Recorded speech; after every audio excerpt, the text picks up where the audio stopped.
Emotional S. Mom, Dad. Well, I'm Tommy. I'm Alex. And we're Doing things.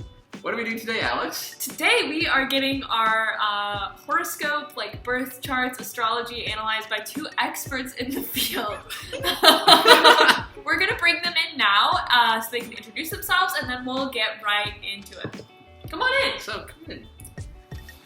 If y'all want to introduce yourselves. Hello, I'm Carrie. Not really an expert. You're an slightly. expert. Yeah, for this video, More I'm an than us. expert. Cool. I'm Darius. I guess I'm an expert. Yeah. Awesome. Yeah, he owns it. Yeah, we're so confident. I'm a Leo, so. This is Carrie, who gave us the handcuffs from our previous Oh, Carrie, woo!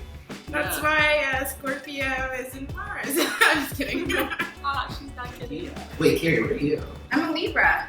You want to tell us? Oh. Ha ha Why is that funny? It's ha! not. It's just classic It's Libra, just- you know? Classic Libra. Do y'all want to tell us a little bit about how you found astrology, what your level of interest is? So after I left my religion, no, I'm kidding. That was for me.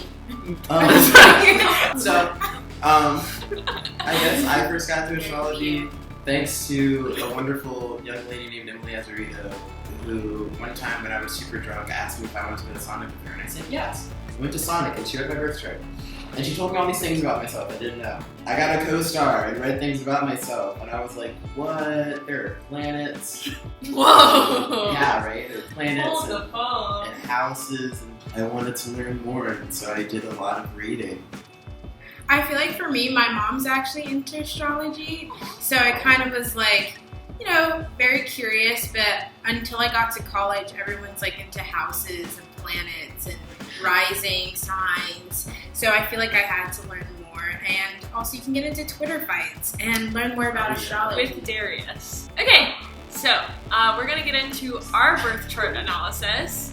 Ooh, so we sent Yes. our birth charts to Carrie and Darius before this video, just so that they could look into it a little bit You know, more without get us ready. here. And now we're gonna see our results. So we're gonna put up our birth charts on the screen, Yeah. so you can see what that looks like. So do we want to start with Tommy since he's older? Sure, let's do that. So here's my birth chart. So if you were just reading Tommy, Oh, yes. Everybody is older than me. your sun sign is your overall essence. It's like where you get your energy from, and your moon sign is more so like your emotional side. It's where your inner thinking comes from. It's typical of like usually water signs to usually be emotional, and like an example of a water sign is a Cancer. And then your rising sign is like your first impression. It's like kind of what you give off to the world. Well, let's go through it in the context of Tommy then. Yeah. So he's a Virgo Okay. sun sign.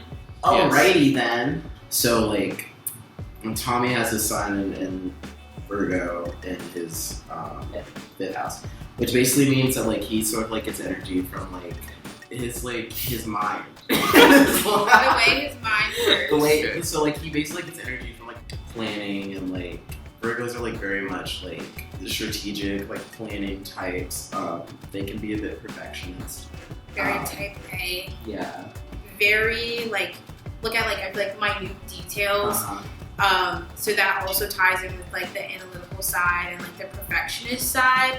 That definitely you can his Tommy's got energy, that. his That's so sun. fair. He's already exuding that. Can you This feel hair, it? perfect. Perfect, perfection. Um, Tommy goes to the gym all the time. That discipline, that's Virgo, baby. Yeah. Yeah, Virgos like on a good day they're like super analytical, like planning things. They'll like organize their whole day, like shit like that. They're like super cool with that. And then like on their bad days they can be kind of like codependent. Which like aren't we all ultimately, you know?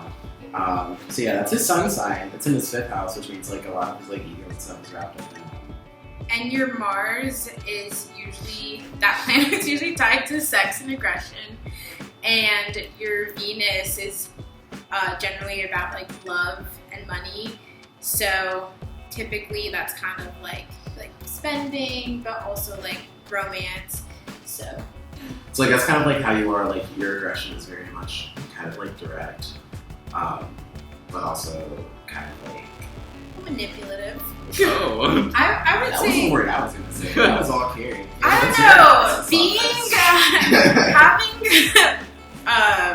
my Scorpio also in Mars, I feel like we're very deceiving. I don't know. I feel like the way that we flirt is kind of like you kind of have to guess we're flirting with you. I feel like it can It's be mysterious. Yeah. yeah, very mysterious. Very I feel like subtle. it can be very subtle.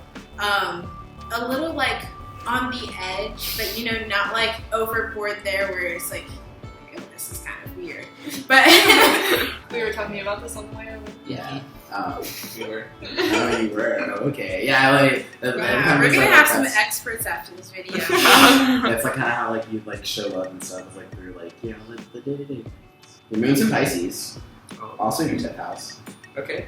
Pisces is super emotional, but also people with a lot of things in Pisces have like very strong psychic powers. Do you have strong psychic powers? Can you read minds, Tommy? What am I thinking? Sometimes. Can't say that out loud. Woo! Alright. Pisces is also a water sign. Yeah, it's the There it fish. is. Yeah, it's the fish. Yes. Too fishy. I know that. They're kind of emotional. They're chill. And your Saturn's in Aries. Now Saturn, it's another social planet. It's like Jupiter's brother or whatever. It's very much like restrictive, kind of like very big on boundaries, things like that. How I'm reading this is like since your Saturn in Aries, like you when it comes to like yourself and like putting yourself first, you put like a lot of like, boundaries on that. So like you could be kind of like selfless, maybe. It's good selfless. Good friend. Your rising in Taurus. It's another sign. Yeah, that means like basically like your like initial like energy or like how you like originally you basically come off as a Taurus, but people's like first impression of you. When I first asked Darius about astrology related things, he guessed that I was an Earth sign. Yeah. It's sensual Taurus is ruled by Venus. Venus, That yes. makes sense. Yes. It's ruled by Venus. And Venus is in your what house is it? 6th house. Also, as I'm like now blinking, as a Virgo, you're also one of the traits is like being into like science and like technical things, and I also feel like psychology major makes sense, and also like usually idealist as well, and kind of a big dreamer, but I feel like it takes a lot of planning as far as especially films. I think I agreed with the majority of that. Now me. Another Earth Taurus. sign, Earth chart. Taurus. Manifest. Manifest. Destiny. Cool. As a Taurus, like as we said earlier, are Lazy and stubborn. lazy and stubborn. Don't be materialistic. Oh yeah, materialistic, very prideful. Okay. Piece of shit. Like Tommy yourself. You're Tommy, you're a dreamer. You're just analytical. Alex, you're stubborn. Lazy. I'm not even stubborn, I don't think. You know what? Everyone goes silent.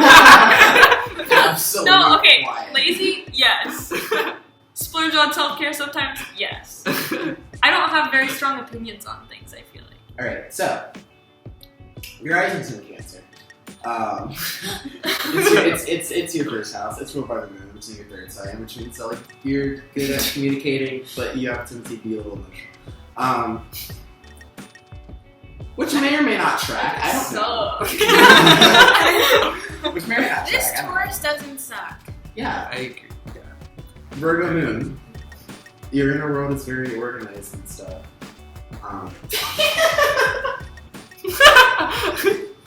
You seem to not believe You that. Press X to doubt.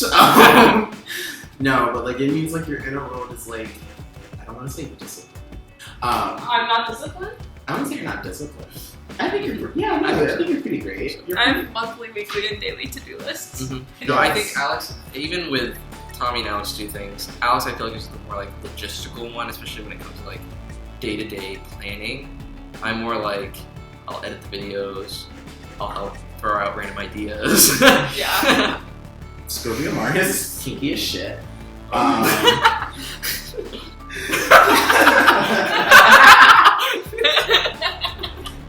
Hi, I'm TV, and welcome to my sex dungeon.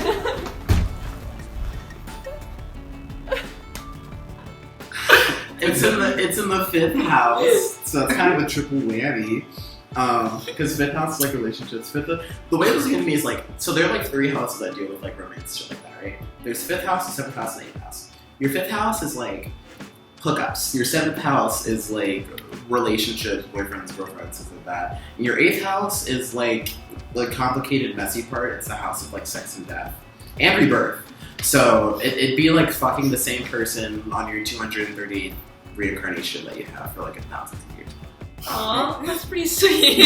Romantic. Your Uranus is in your 8th house.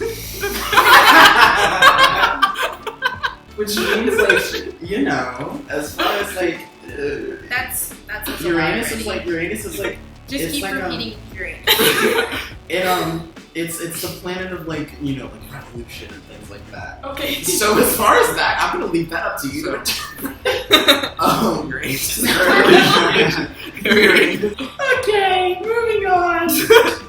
Back to more personal planets. Aries, Mercury. You communicate with people kind of aggressively.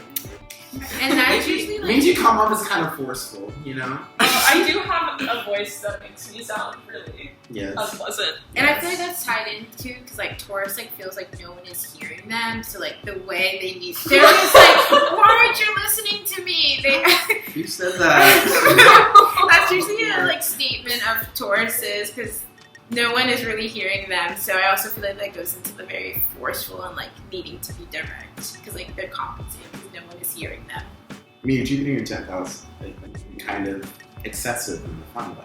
But I also feel like that goes into the materialistic side of just having like no limits on like what you want to spend or like especially like food, just going out to eat, hosting a lot. That's very Taurus, and I also feel like My like favorite song lyric is from Rick Ross, and it's "All I want is $100 million and a bad bitch." And both of those things are very in line with my Oh God! Oh, the stars! Stars The Taurus will get it done, you know. When they got at a it. slow pace, but they'll do it.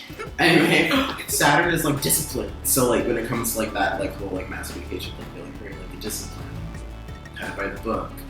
Gemini Venus, 12th house. Love to see it. How's your relationship with older female figures? 0. Yeah, Venus in your 12th house.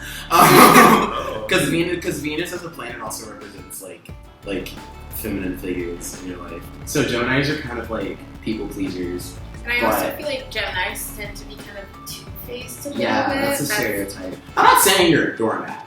I'm just saying you're willing to compromise, which isn't a bad thing. Nice. Any Taurus positive traits is Carrie's current Google search. I feel like we talked so next. Yeah, you did. It's okay. No, it's hard. Yeah, there's so much Okay, to Taurus is Tauruses to are love. great. They're like really good listeners. There's Alex. We had fun. Yes. Thank you so much for doing this. I learned so much, but at the same time, I don't know I retained any of the terminology. That's totally fine. No. That's totally fine. Astrology is mostly bullshit. Oh no, I actually I think it's really real. I don't think Okay. it's bullshit. Alright. Okay. I mean, like, yeah, okay. You decide. Tell us in the comments down below. Is astrology bullshit? With that being said, we're gonna dedicate this episode. I would like to dedicate this video to Corinne Guile because she's the one that started to tell me all about these charts and moon signs and rising signs, and she could literally look at a person and like manifest your entire birth chart. I'm going to dedicate this one to my grandmother, who is actually kind of into astrology as well. Cool. I'm going to dedicate mine to all of the Tauruses in my life. You know, Oh. you, Travis, Phil, Connie, Aiden, Oh. Henry, Oh. Austin, if you're watching, all my past close friends. I'm gonna dedicate this episode to Travis because Travis sat with me while while Darius talked to us about astrology and various other things of that nature for roughly 5 hours one time. And he had a whiteboard and he kept erasing it and redrawing. I was things. drawing diagrams. I had a whole like itinerary. I kept like doubling back. People kept asking me questions. I was like, hold on, I'm not done. Well, This is it. This is it. Thank you. where can people find you on the internet? Yes. Oh, yes. Sorry. This is to all my Care Bears. That's who I should have dedicated this to. We're Care Bears. Yeah, we are. That's really awkward. So, Wait.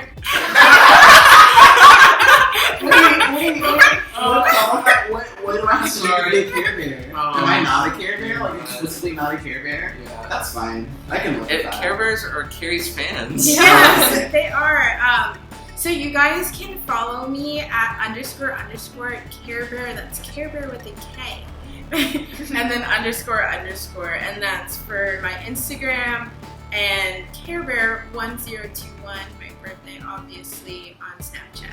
Oh, Yay. nice. That's where you can become a Care Bear. Let's see, my Snapchat that I barely use is Barely you. Give it on my private Snapchat is very active. It's My public open. Snapchat, however, The Dare Bears. The If Dare you- Woo! All right. It only works for me. So, Dare Bears. It's actually called link Cloud. up. We can link up. What did you say? The cloud. Darius.